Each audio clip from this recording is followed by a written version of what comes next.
You've got some nerve to challenge me. I'll show you the difference between you and me since you are such an idiot. Please, stop it. The next thing I knew, my mother-in-law Kate was laughing and cutting up my clothes, which were important to me. After that, my favorite clothes were thrown away on the floor. It was a gift my late mother had given to me.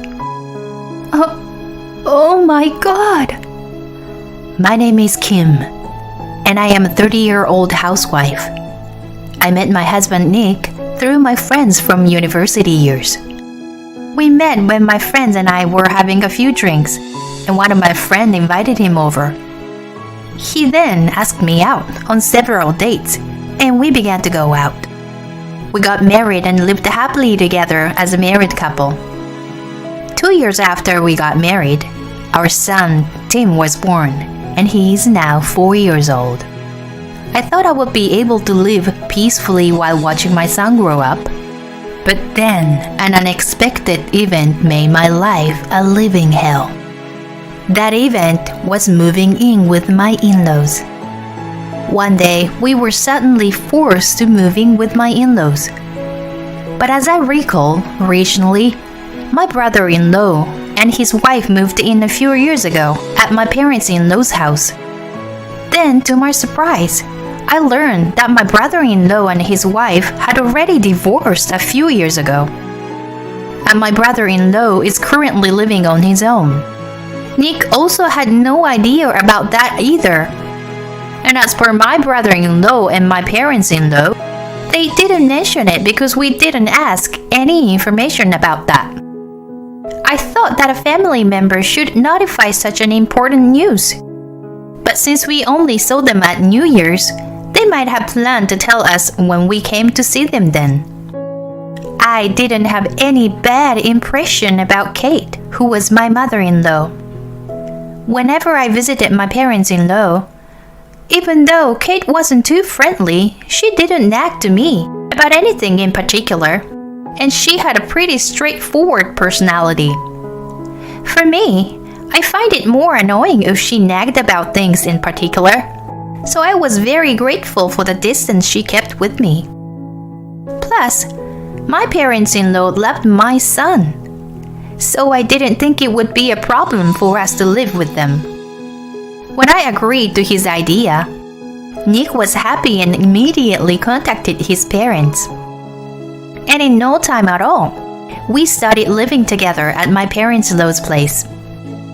My father-in-law, Jim, is still working and has not retired yet. And Kate has always been a housewife. I became a full-time housewife when Tim was born. And since it had only been a few years, I had hoped that Kate would teach me many things, including her recipes. But even without having such thoughts, I was forced to do housework, even when there were times I didn't want to. The first day of living together was just a normal day. Both my parents-in-law welcomed us with smiles. And that day, we had a feast to celebrate for new beginnings. But the next day, Kate's attitude suddenly changed. How long are you gonna be sleeping? Oh, I'm sorry. It's still 5:30 in the morning, and my head hurts because I was given so much alcohol to drink last night. As a wife, you have to get up before anyone else in the family. Around what time should I get up? Well, I basically get up around this time, so you should try to get up at 5 a.m. at least. 5 a.m.? What? Do you have something to say to me for being a housewife? No. It's not a good idea to make our relationship worse from day one of living together. Besides, getting up early is good for your health, so I should get used to it anyways. Well then, please start making lunchboxes for Jim and Nick. Yes, I understand. And just as I began to cook normally, What are you doing? Ow! Kate had slapped my hand, which was holding the knife, very hard. You're doing it completely wrong. What am I doing wrong? Don't think that you'll be told everything. Think on your own. Oh, okay. I rubbed my hands, which were turning red, as I watched Kate's knife work. But I couldn't really see how her knife work was different from mine. To be honest, I think I cut more cleanly and quickly than she did. Even after that, Kate's bullying didn't stop. She should get furious with me about things that didn't matter, such as how poorly I cleaned the house, how badly the food was seasoned, how crooked my back was, or how she didn't like the pattern on my socks. Kate's anger was like a magma, never knowing when it would erupt abruptly. So, I was pretty traumatized, and it was normal for me to spend my days worrying all the time, trying not to offend Kate or get in her way. It was so hard for me that I consulted my husband about it, but my husband missed my point by saying, "Mom thinks it's for your own good, so be more grateful to her." No matter what I said further, he wouldn't listen to me, assuming that I was just complaining. Somewhere along the way, I began to live each day by killing my emotion, thinking that if I only put up with myself, everything would be alright. If I did that, this house would run in peace. All I had to do was to be patient. 3 years had passed since I realized that I was living like that. As usual, Kate's bullying towards me continued. But since I had been apologizing to her all the time, I was never always subjected to her excessive bullying. One day, however, something horrible and unexpected happened. It happened with my son, Tim, was in the living room with Kate and I. Tim wanted to watch a cartoon that was on and had asked Kate if he could change the channel. However, Kate refused because she was watching her show. After a moment, Tim replied, "Okay," with a frown on his face. But Kate did not miss that moment. "Hey, Tim, what was the face you just made now?" "Huh? You frowned, didn't you? I am the second highest position in this house after my husband Jim. You are the second to last position in this house. You are in the weakest position with your mother. So how dare you show your frowning face to me?" Then Tim starts to cry at Kate's sudden anger. "You are a man, but you're pathetic for crying to buy forgiveness. I will beat the rotten mind of yours back into shape." With saying this, Kate tried to slap Tim. "Stop! Please stop!" I had to push Kate down. "Don't you dare lay your hand on Tim!" Kate was startled for a moment, but soon her face turned red and she glared by saying, "Do you realize what you've done?" She then got up and walked away. Then she came back into the living room holding my clothes and a scissor. I had a bad feeling about this. Kate? You've got some nerve to challenge me. I'll show you the difference between you and me since you are such an idiot. Please, stop it. The next thing I knew, Kate was laughing and cutting up my clothes, which were important to me. After that, my favorite clothes were thrown away on the floor. It was a gift my late mother had given to me. Oh my God. I picked up my favorite clothes in tears. Tim calls out, "Mom!" and gives me a hug while crying to me. I can't be in this place anymore. I finally woke up and decided to pack up my things and take Tim with me to get out of there. Until now, Kate had forced me to do housework every day, and I was not allowed to leave the house without her permission. But I no longer care about that anymore.